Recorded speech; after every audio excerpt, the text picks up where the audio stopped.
माता की। ई गाजीपुर राजा गाधी का नगरी है।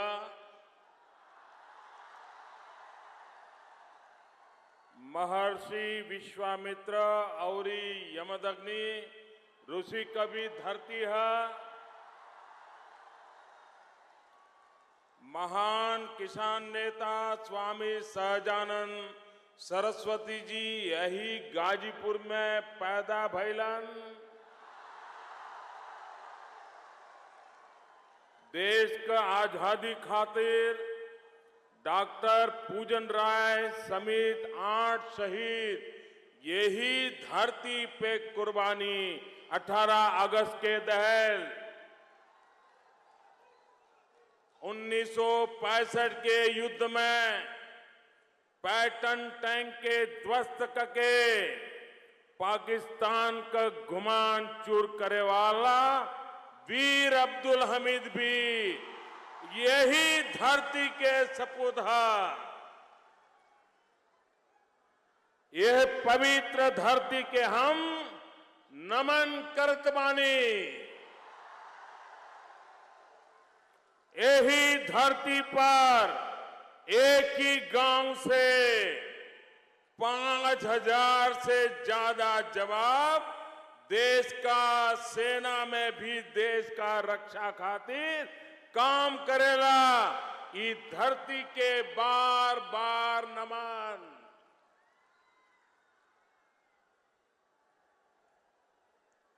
मंच पर विराजमान केंद्र में मंत्री परिषद के मेरे साथी, देश के रेलवे मंत्री श्रीमान सुरेश प्रभु जी, केंद्र में मंत्री परिषद के मेरे साथी और इसी धरती के संतान श्रीमान मनोज सिन्हा जी, हमारे वरिष्ठ नेता श्री ओम जी माथुर, प्रदेश भारतीय जनता पार्टी के नौजवान अध्यक्ष और लगातार मुस्कुराने वाले अध्यक्ष श्रीमान केशव प्रसाद मौर्य,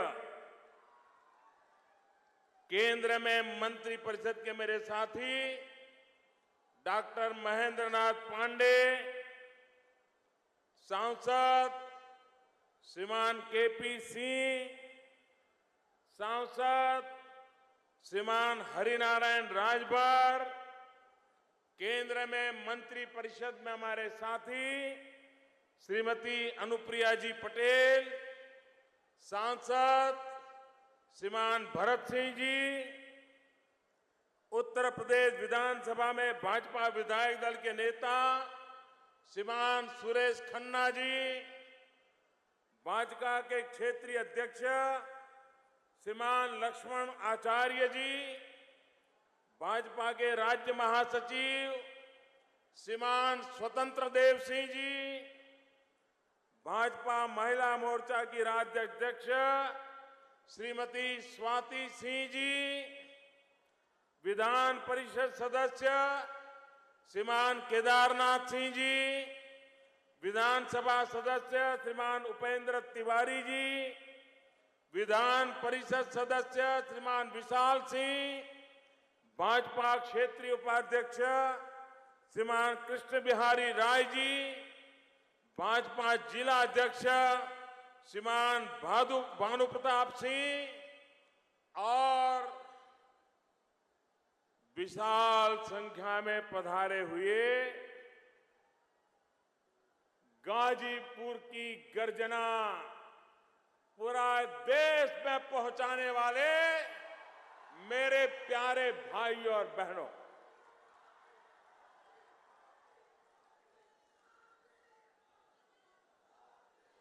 भाइयों बहनों, ये मेरा सौभाग्य है कि मुझे 2 साल में दूसरी बार गाजीपुर के लोगों के आशीर्वाद लेने का सौभाग्य मिला। आपके दर्शन करने का मुझे अवसर मिला है। भाइयों बहनों, 2014 में जब चुनाव चरम सीमा पर था, मतदान की तैयारियां चल रही थी और 9 मई को मैं गाजीपुर आया था और मैंने कहा था, मुझ पे भरोसा करो। मैंने कहा था, मेरा छोटा भाई चुनाव लड़ रहा है।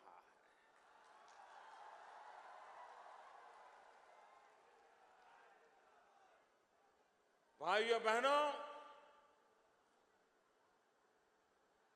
आप लोगों ने जो प्यार दिया, आप लोगों ने मेरे शब्द पर जो भरोसा किया और आपने न सिर्फ गाजीपुर से मनोज सिन्हा दिए हैं, लेकिन पूरे हिंदुस्तान ने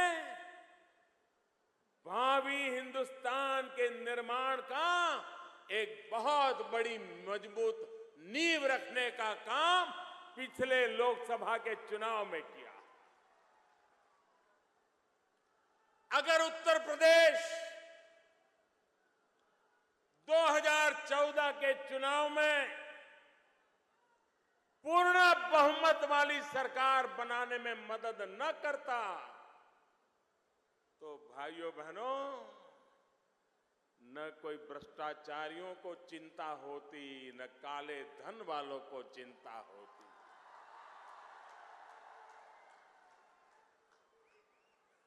ये आपके वोट की ताकत है कि गरीब चैन की नींद सो रहा है और अमीर नींद की गोलियां खरीदने के लिए बाजार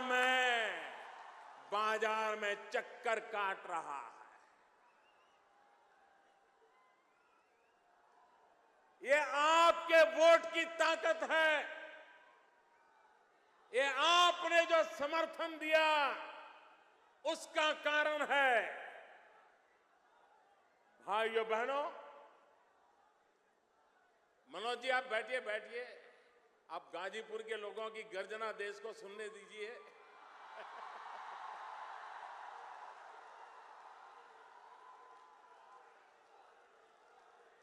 मैं आपका प्यार मेरे सर आंखों पर, मेरे प्यारे भाइयों बहनों, मेरे सर आंखों पर। और मैंने वादा किया था, आप जो मुझे प्यार दे रहे हैं, आप जो इस कड़ी धूप में तप रहे हैं, मैं विकास करके ब्याज समेत लौटाऊंगा, मैंने कहा था। गोरखपुर में फर्टिलाइजर का कारखाना कोई सोच भी नहीं सकता था कि दोबारा इस लाश में भी जान आ सकती है। हमने उसको जिंदा करने का काम कर दिया है, यहां के किसानों का भाग्य बदलने के लिए। पूर्वांचल का व्यक्ति बीमार होता था तो उसे पता नहीं चलता था कहां जाऊं, कैसे जाऊं, इलाज कहां करवाऊं। ये पूर्वांचल को एम्स देकर के मैंने यहां के गरीबों की बीमारी की भी चिंता करने का काम ईमानदारी के साथ किया है मेरे भाई। भाइयों बहनों, 1962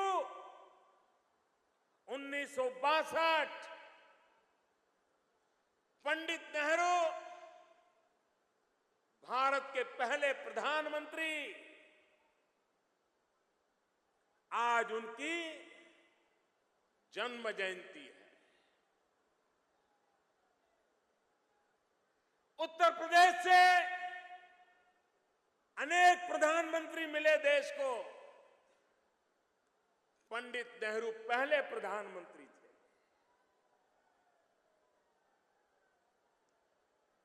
उस समय यहीं से लोकसभा के सदस्य श्रीमान विश्वनाथ जी, उन्होंने संसद में खड़े होकर के भाषण किया था। विश्वनाथ जी ने भाषण करते हुए उनकी आंखों में से आंसू की धारा बह रही थी और विश्वनाथ जी ने कहा था कि पंडित जी, आप उत्तर प्रदेश से चुन करके आए हो, आप उत्तर प्रदेश से प्रधानमंत्री के पद पर पहुंचे हो, लेकिन उसी उत्तर प्रदेश में एक पूर्वांचल है, एक पूर्वी उत्तर प्रदेश है, वहां गरीबी इतनी भयानक है कि यहां के लोग गोबर में से गेहूं के दाने चुन चुन करके निकाल करके धो करके अपना पेट भरते हैं। प्रधानमंत्री जी, ये भाषण 1962 में पंडित नेहरू के सामने गाजीपुर के सांसद विश्वनाथ प्रताप जी ने किया था। भाइयों बहनों, तब पूरी संसद की आंख में आंसू थे। हर कोई इस परिस्थिति का बयान सुनकर के हिल गया था और तब जाकर के पंडित नेहरू जी ने एक पटेल कमेटी बनाई थी। वे पटेल गुजरात से थे, एच.एम. पटेल था, उनकी एक कमेटी बनाई थी। उस कमेटी ने रिपोर्ट दिया था इस इलाके की भलाई के लिए क्या क्या करना। भाइयों बहनों, पंडित जी चले गए, उसके बाद जो भी प्रधानमंत्री आए चले गए। मैं उत्तर प्रदेश से 9वां नंबर का प्रधानमंत्री हूं, 9वां। मेरे पहले 8 आ गए। भाइयों बहनों, वो रिपोर्ट डिब्बे में बंद रहा, कुछ नहीं हुआ। भाइयों बहनों, आज मैंने 14 नवंबर जानबूझ करके चुनी है यहां आने की, क्योंकि पंडित जी के जन्मदिन पर देश को गुमराह करने वाले लोगों को पता चले कि 62 में जो बात हुई थी, 2016 में मेरे आने तक आपने उस पर नजर नहीं की थी। और इसलिए पंडित जी, आपकी आत्मा जहां भी हो, पंडित जी आपकी आत्मा जहां भी हो, 1962 में इन गरीब लोगों के लिए उनकी आशा अपेक्षाओं को कागजों की फाइल में दबोच करके आप चले गए। भले आप चले गए, आपका दल भले ही मुझे गालियां देता हो, आपके दल के नेता, आपके परिवार के नेता मुझ पर झूठे झूठे आरोप लगाते हो, तो भी पंडित जी आपके जन्मदिन पर ही वो अधूरा काम आज मैं पूरा करने की शुरुआत कर रहा हूं। पंडित जी, आपको ऐसी श्रद्धांजलि इससे पहले किसी ने नहीं दी होगी जो आज उत्तर प्रदेश का एक एमपी आपको दे रहा है। भाइयों बहनों, 62 में कहा गया था कि गंगा जी पर पुल बना करके एक रेल की पटरी डाल दी जाए, ताकि इस इलाके को विकास का अवसर पैदा हो। भाइयों बहनों, सरकारें आई गई, नेता आए गए, सभाएं हुई, तालियां बजी, वोट बटोरे, लेकिन मां गंगा को पार करने के लिए कोई व्यवस्था नहीं। आज मुझे खुशी है और मैं मनोज सिन्हा जी को, सुरेश प्रभु जी को, भारत के रेल विभाग को हृदय से अभिनंदन करता हूं कि आज अभी थोड़ी देर पहले सरकार के कार्यक्रम में मुझे उसका शिलान्यास करने का अवसर मिला है और आपने टीवी पे देखा होगा, काम शुरू हो गया। अभी आपको पर्दे पर दिखाया होगा, काम शुरू हो गया। और भाइयों बहनों, समय सीमा में मैं काम पूरा करके रहूंगा, ये भी मैं आपको बताता हूं।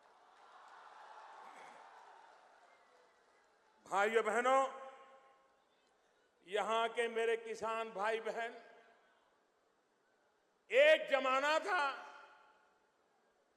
आप कन्नौज से भी अच्छे इत्र की पैदावार करते थे, सब चला गया। मुझे दोबारा वो रौनक लानी है। मेरे किसानों की जिंदगी में एक नई ताकत पैदा करनी है। यहां जो सब्जी पैदा होती है, उत्तम प्रकार की सब्जी पैदा होती है, मां गंगा की कृपा से उस पर एक विशिष्ट स्वाद होता है। अगर उसको पहुंचाने का प्रबंध हो जाए, बिगड़ने से बचाने की, संभालने की व्यवस्था हो जाए, तो बंगाल और आसाम तक यहां की सब्जी खाने के लिए लोग लालायित है। यहां के किसान को वो वहां से पैसा देने को तैयार है। हमने एक व्यवस्था की है पेरिशेबल गुड के लिए, जहां ये आप सुरक्षित अपनी पैदावार रख सकते हैं, बिगड़ने से बचा सकते हैं और सही दाम मिलने पर आप उसको बाजार में बेच सकते हो। मेरे किसान का कोई शोषण न कर पाए, इसकी व्यवस्था की है। भाइयों बहनों, प्रधानमंत्री फसल बीमा योजना पहली बार हिंदुस्तान के किसानों को हमने ऐसी प्रधानमंत्री फसल बीमा योजना दी है, जिस फसल बीमा योजना के द्वारा मेरे प्यारे भाइयों बहनों, किसान बहुत ही मामूली पैसों से, मामूली चाय कॉफी का खर्चा निकाले उतने पैसों से वो अपना फसल बीमा ले सकता है और बाकी जो रकम भरनी है वो सरकार भरेगी। और किसान अपनी पैदावार पे, मान लीजिए कोई प्राकृतिक आपदा आ गई, फसल बोई है, तैयार होने की तैयारी है, बारिश आ गई, ओले गिर गए, तबाह हो गया, मेरे किसान भाइयों बहनों, आपको इसका पैसा मिलेगा। इसकी बीमा योजना हमने लागू की है। इतना ही नहीं, आपकी फसल तैयार हो गई, कटाई हो गई, खेत में ढेर पड़ा है, अभी ट्रैक्टर आना बाकी है, बाजार में जाना है, सब कुछ तैयार हो गया और अचानक ओले गिर गए, अचानक बारिश आ गई। कटाई होने के बाद कोई देखने को तैयार नहीं होता था। हमने ऐसी फसल बीमा योजना लागू की है कि कटाई के बाद 15 दिन तक अगर खेत में उसका ढेर पड़ा है पैदावार का और कोई नुकसान हो गया तो भी मेरे किसान को बीमा का पैसा मिलेगा। ये काम हमने किया। इतना ही नहीं मेरे भाइयों बहनों, कभी कभार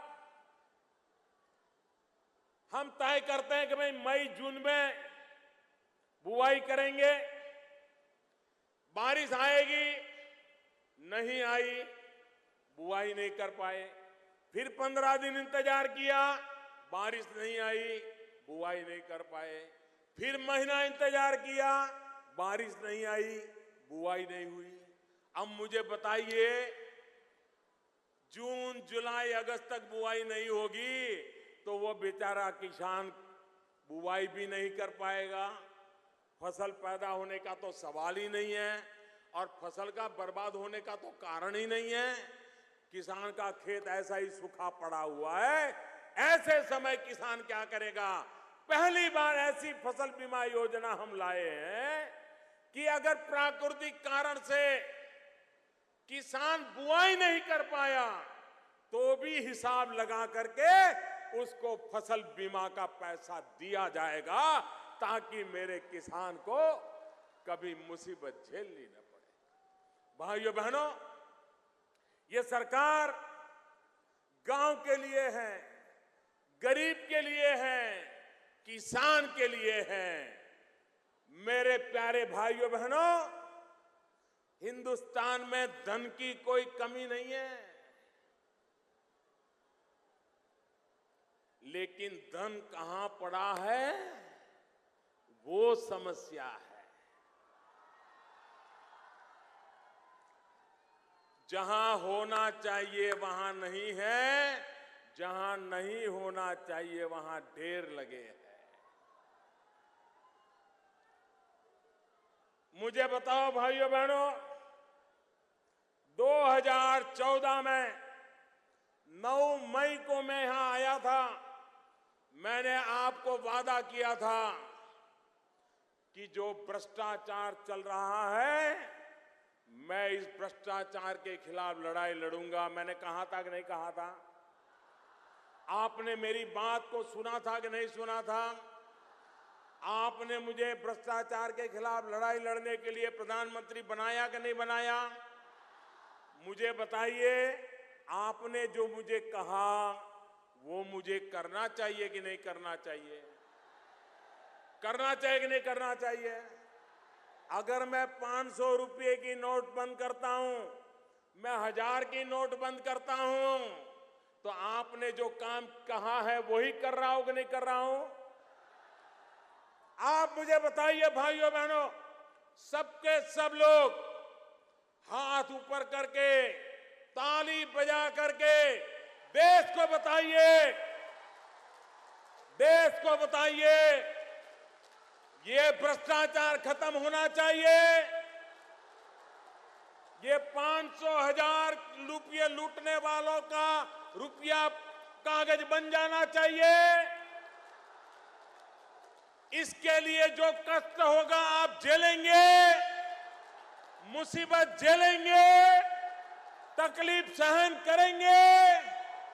मेरे प्यारे भाइयों बहनों, जब गांव का व्यक्ति भी देश की ईमानदारी के लिए इतना कष्ट झेलने के लिए तैयार है, मुझे विश्वास है हिंदुस्तान में अब बेईमानों के लिए कोई चारा नहीं बचा।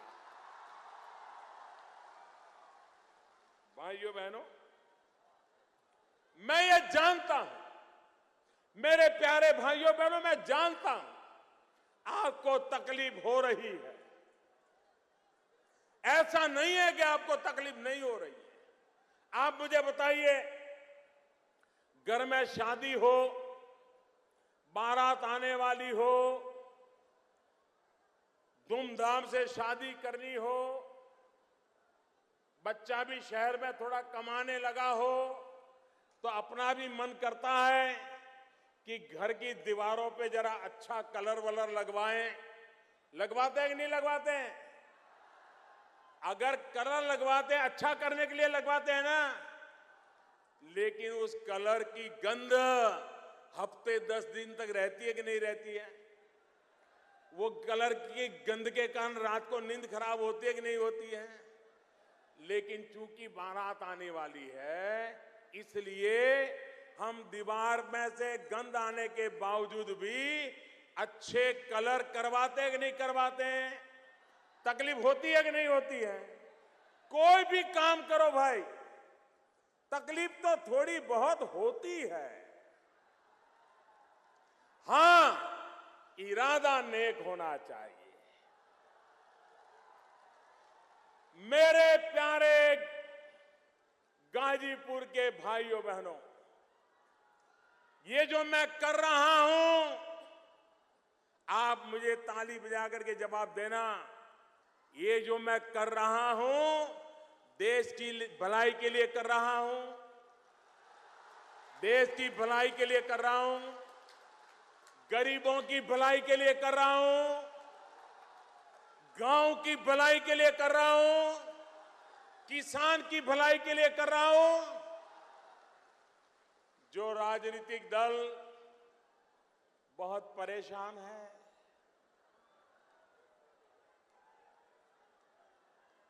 उनको चिंता सता रही है, अब करे क्या? वो नोटों की मालाएं, ऐसी ऐसी मालाएं लगती थी, मुंडी भी दिखती नहीं थी।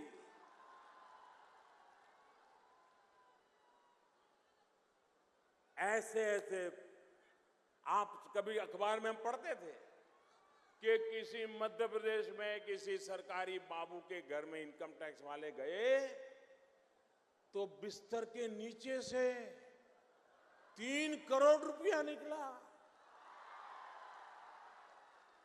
ये किसका पैसा है भाई? ये गरीबों का है कि नहीं है? अब मुझे बताइए भाई, मैं एक एक घर में खोजने के लिए जाऊंगा तो मुझे कितने साल लगेंगे? कितने साल लगेंगे बताइए? और एक घर में देखूंगा तो वो उठा करके तीसरे घर में छुपा देगा, तीसरे में करूंगा तो पहले में छुपा देगा। करेगा कि नहीं करेगा? ये बेईमान लोग रास्ता खोज लेंगे कि नहीं खोज लेंगे? तो मेरे पास एक ही उपाय था, एक साथ 1000 और 500 दोनों को कागज की गद्दी में डाल दो।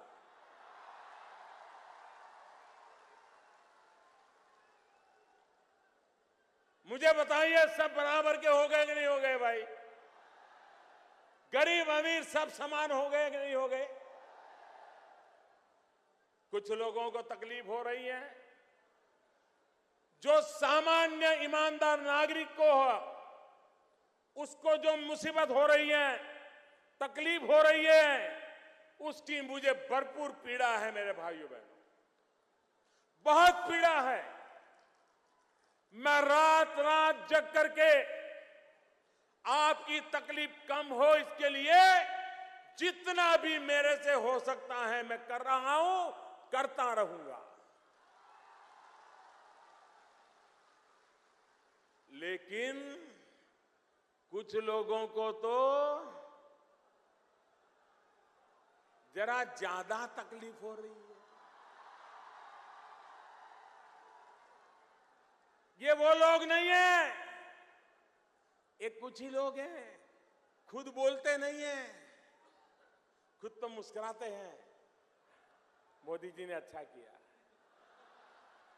फिर पीछे से कहते हैं लोगों को, अरे भड़को भड़को, जाओ हो हल्ला करो।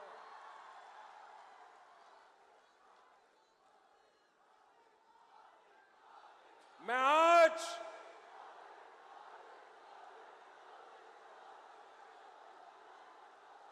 ईमानदारी के नाम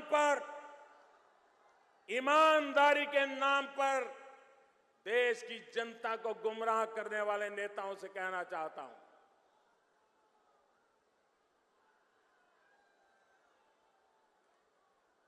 आप में हिम्मत हो तो पब्लिकली बताओ कि 500 और 1000 का नोट चलना चाहिए, भ्रष्टाचार चलना चाहिए, काला धन चलना चाहिए, बेईमानी चलनी चाहिए। बताओ।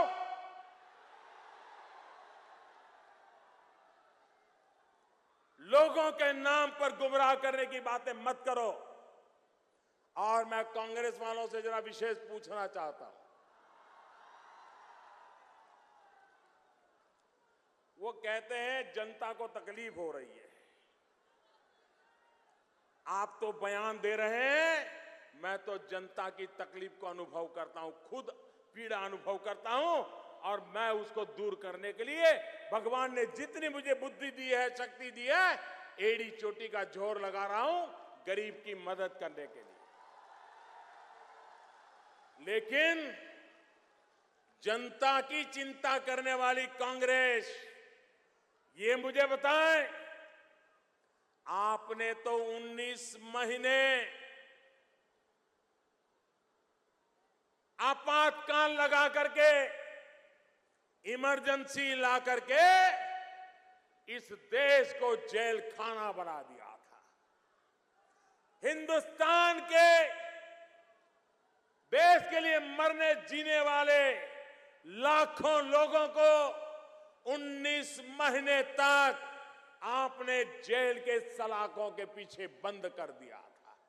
आप कांग्रेस वालों ने हिंदुस्तान में उस जमाने में आपकी पुलिस लोगों के घर जाती थी, तुम्हारा वारंट निकलने वाला है, और वो बेचारा हाथ पैर जोड़ता था और वो कहता था 1 लाख रुपया दो, वारंट नहीं निकलेगा।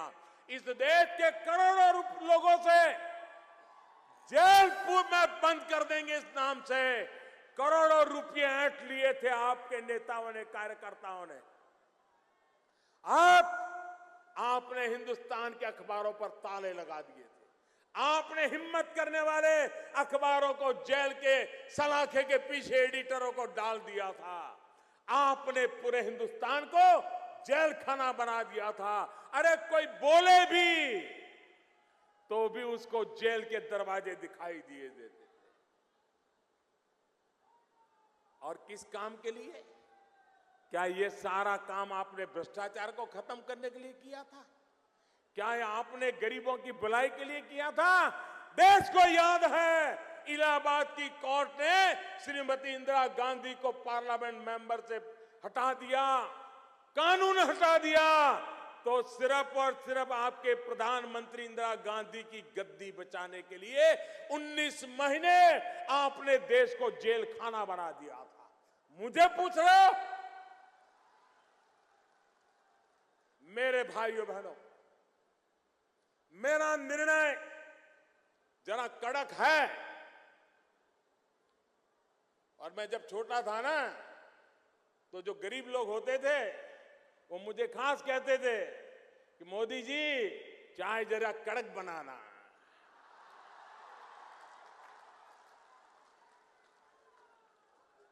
गरीब को जरा कड़क चाय ज्यादा अच्छी लगती है। अब मुझे वो बचपन से आदत है, तो जरा निर्णय मैंने कड़क लिया। अब गरीब को तो कड़क चाय भाती है, लेकिन अमीर का मुंह बिगड़ जाता है।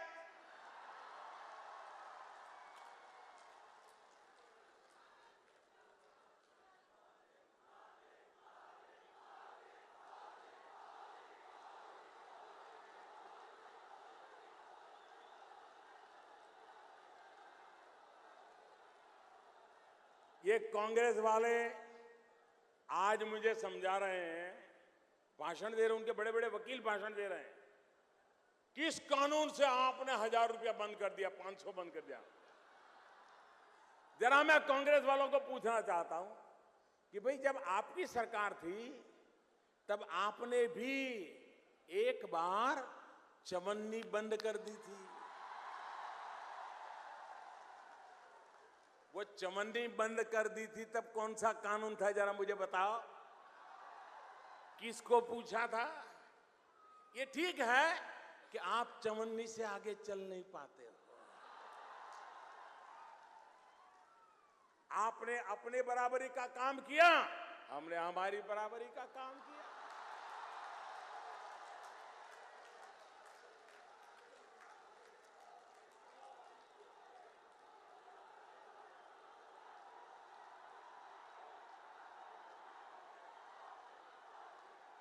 आप मुझे बताइए भाइयों बहनों, ये आतंकवाद, ये नक्सलवाद, ये दिन रात बंदूकें बम निर्दोष लोगों को मौत के घाट उतार दिया जाए, हमारे शहीद हो, हमारे नौजवान, जिंदगी के सारे सपने तो अभी बाकी हो, मां भारती के लिए बलि चढ़ जाए। ये आतंकवाद को पैसा कौन देता है? ये नक्सलवाद के पास रुपये कहां से आते हैं? ये उग्रवाद के पास पैसे कहां से आते हैं? भाइयों बहनों, सीमा पार से हमारे दुश्मन वहां पर नकली नोटें छाप छाप करके हमारे देश में घुसेड़ रहे हैं।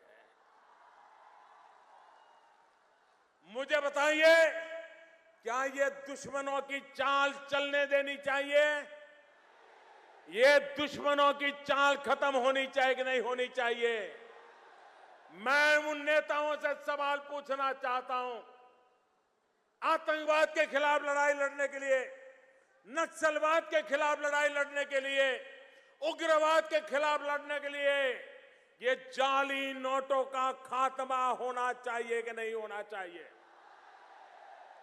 ये जाली नोटें समाप्त होनी चाहिए कि नहीं होनी चाहिए?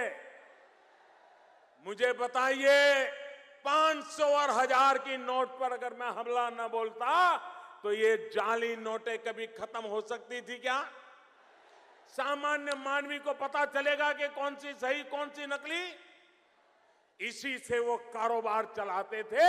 और भाइयों बहनों, जब से 500 और 1000 नोटों पर हमला बोल दिया है, ये परेशान है, पेमेंट नहीं कर पा रहे, पेमेंट। भाइयों बहनों, कुछ अफवाहें फैलाई जा रही है, गृहिणी को भड़काया जाता है कि देखो, तुमने तो बेटी की शादी के लिए घर में से 2 रुपया, 5 रुपया, 25 रुपया बचा बचा बचा करके बेटी 20 साल की हुई, तुमने पैसा जमा किया, अब ये मोदी सारे पैसे ले गया। मेरी माताएं बहनें, जब तक तुम्हारा ये भाई जिंदा है,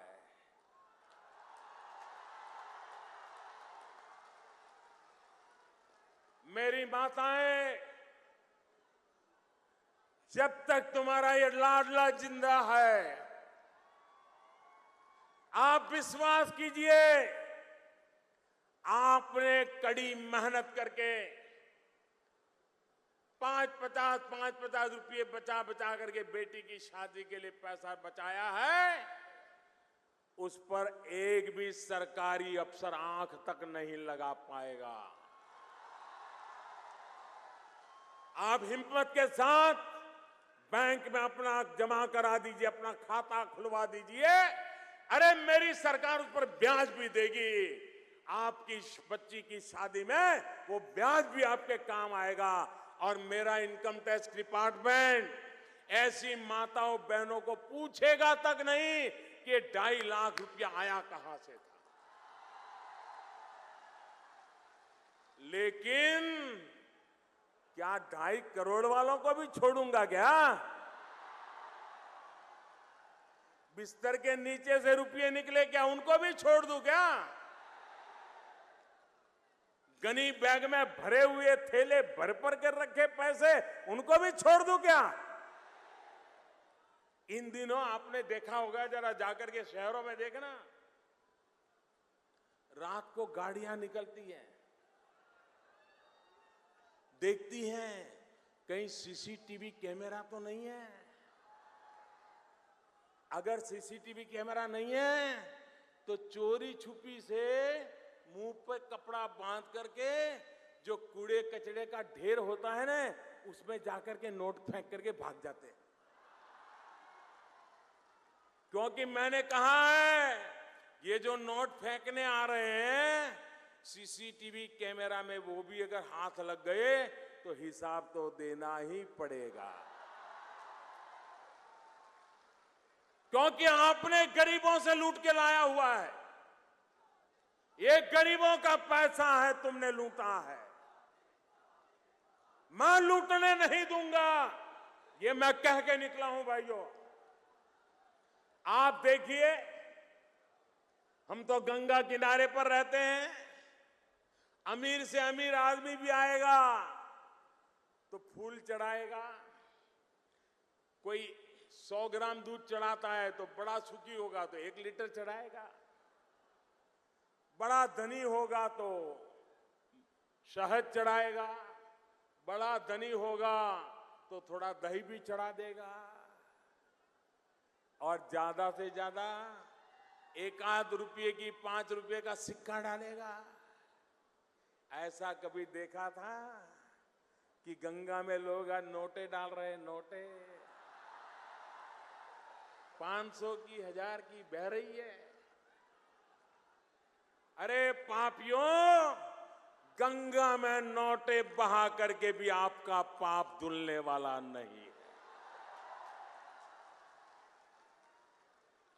भाइयों बहनों, मैं जानता हूं मेरे पर क्या क्या बीतेगी, क्योंकि जिनके पास एक खजाने भरे पड़े हैं ना, वो बड़े ताकतवर लोग हैं।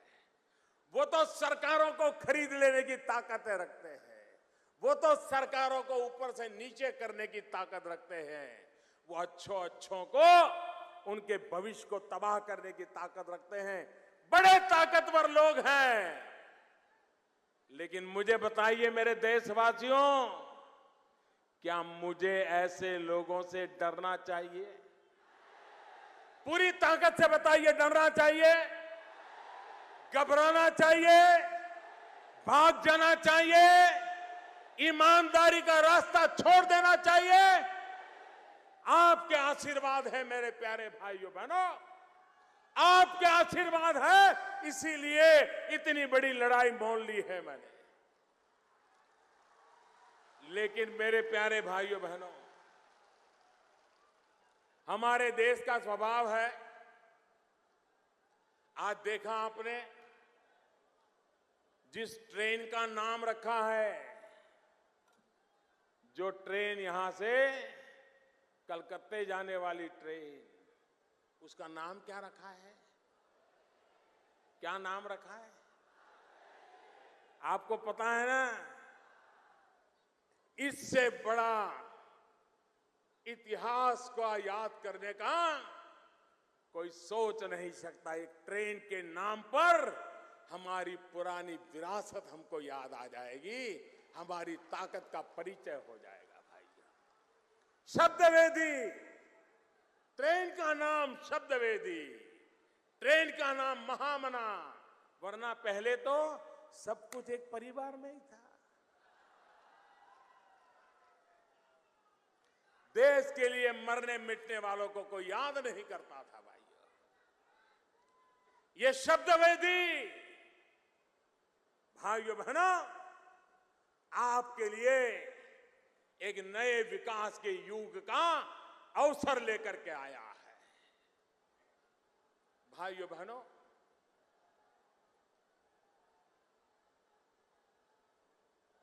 आपसे मेरी प्रार्थना है और इस गाजीपुर की जनता के माध्यम से देश के लोगों को भी मेरी प्रार्थना है। ये इतना बड़ा काम है, नोटें बदलने का इतना बड़ा काम है कि बेईमान लोग इसका फायदा ना उठा जाए। इतना बड़ा काम है कि सही लोगों को सही हक मिले। तो मेरे प्यारे भाइयों बहनों, उसमें थोड़ा समय भी लग सकता है, उसमें थोड़ी तकलीफ भी हो सकती है, और इसलिए मेरे प्यारे भाइयों बहनों, मेरा आपसे आग्रह है कि आप स्वयं सक्रिय होकर के गांव-गांव लोगों को धैर्य दे, विश्वास दे। और मैंने कल भी कहा था, 8 तारीख रात को 8 बजे भी कहा था, मैंने सिर्फ 50 दिन मांगे हैं। 30 दिसंबर तक ये सारी प्रक्रिया पूरी करने के लिए 18-18, 20-20 घंटे हमारे बैंक के लोग काम कर रहे हैं। भाइयों, छुट्टियां खत्म करके काम कर रहे हैं। घर में मां बहन कोई बीमार हो, तो भी बैंक में काम कर रहे हैं। अरे कांग्रेस वालों ने तो अपनी कुर्सी के लिए 19 महीने देश को जेल खाना बना दिया था। मैंने तो गरीबों की खुशी के लिए 50 दिन थोड़ी सी तकलीफ झेलने के लिए प्रार्थना की है। आप तकलीफ सहन करेंगे, मेरी मदद करेंगे, देश की मदद करेंगे, गरीबों की मदद करोगे, ईमानदारी की मदद करोगे। अरे जिस देश के गांव का लोग व्यक्ति भी ईमानदारी के लिए इतना कष्ट झेलता हो, तो मुझे विश्वास है मेरे प्यारे भाइयों बहनों, मेरे देश में अब बेईमानों के दिन खत्म होके रहेंगे, खत्म होके रहेंगे। एक बार भाइयों बहनों, आप सब खड़े होकर के तालियों के गड़गड़ाहट के साथ मुझे आशीर्वाद दीजिए इस पवित्र काम के लिए। तालियों के गड़गड़ाहट के साथ इस पवित्र काम के लिए मुझे आशीर्वाद दीजिए। आपके तालियां बंद नहीं होनी चाहिए, आपका आशीर्वाद बना रहना चाहिए। भाइयों बहनों, एक ईमानदारी का एक महायज्ञ मैंने शुरू किया है।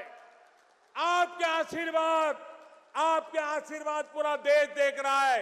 ये टीवी वाले आपकी तालियों की गड़गड़ाहट पूरे हिंदुस्तान को सुना रहे हैं। ये आपके आशीर्वाद पूरा देश देख रहा है। हिंदुस्तान का पूर्वांचल, मेरे देशवासियों, देखिए ये गरीबों की अमीरी देखिए। मेरे देशवासियों, ये गरीबों की अमीरी देखिए। ये वो भूमि है जहां से पंडित नेहरू के सामने कहा गया था कि गोबर में से गेहूं निकाल करके धो करके खाना पड़ रहा है। ऐसे गरीब इलाके के लोग ईमानदारी के उत्सव में आशीर्वाद दे रहे हैं। गरीब हमारे साथ है। फिर एक बार तालियां बजाइए भाइयों, देश को पता चले, झूठ फैलाने वालों को पता चले। ईमानदारी के उत्सव में रुकावटें डालने वालों को पता चले ये लड़ाई है, ईमानदारी के लिए है। ये लड़ाई है, देश को बेईमानी से खत्म करने के लिए लड़ाई है। आइए मुझे आशीर्वाद दीजिए, फिर एक बार आशीर्वाद दीजिए। मां गंगा को याद करके आशीर्वाद दीजिए, तालियों के गड़गड़ाहट से आशीर्वाद दीजिए। बहुत बहुत धन्यवाद आपका, बहुत बहुत धन्यवाद। भारत माता की। अब धन्यवाद और आभार प्रकट करने के लिए अपने यशस्वी जिला अध्यक्ष श्री भानु प्रताप सिंह जी को मैं अत्यंत आदर के साथ बुलाता हूं। श्रीमान भानु प्रताप सिंह जी।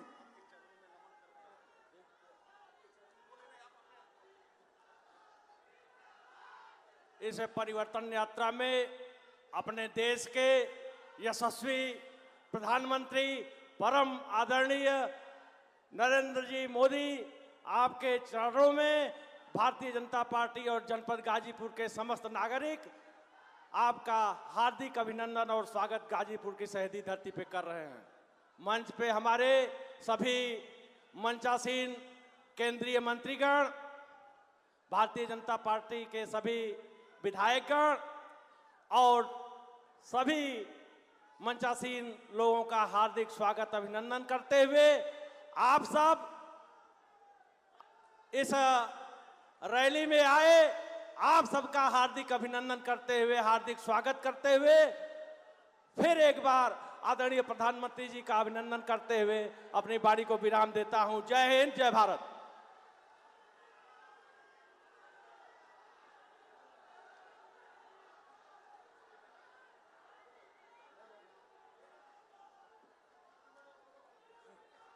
स्मृति चिन्ह अब सम्मानित किया जाएगा अपने माननीय प्रधानमंत्री जी को। गाजीपुर जनपद के लोकप्रिय सांसद, भारत के संचार मंत्री, जन जन के प्रिय माननीय मनोज सिन्हा जी द्वारा यह स्मृति चिन्ह दिया